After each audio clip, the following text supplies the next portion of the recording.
একটা শান্ত পুকুরের ধারে থাকত ছোট্ট এক কচ্ছপ। তার নাম ছিল টিমু।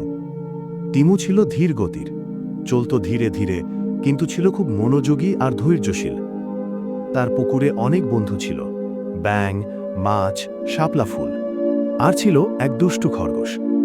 খরগোশটি প্রায়ই বলতো, এই টিমু, তুমি এত ধীরে চলো কেন? তুমি কখনোই কোথাও সময় মতো পৌঁছাতে পারবে না।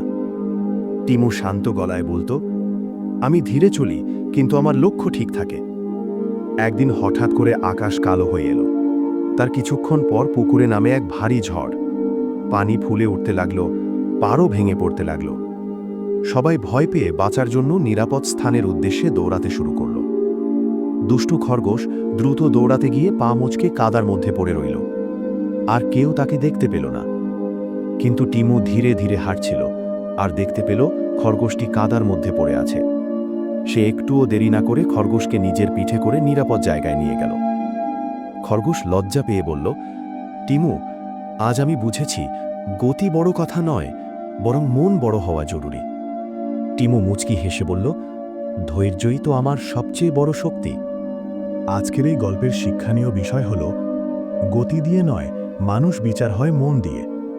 ধৈর্য আর ভালোবাসা থাকলে ধীরে চলেও বড় কিছু করা যায়। বন্ধুরা, কেমন লাগলো আমাদের আজকের এই শিক্ষণীয় গল্প? কমেন্টে লিখে জানাও, আর দোয়া করো আমরা যেন সবার উপকারে আসতে পারি। আল্লাহ হাফেজ।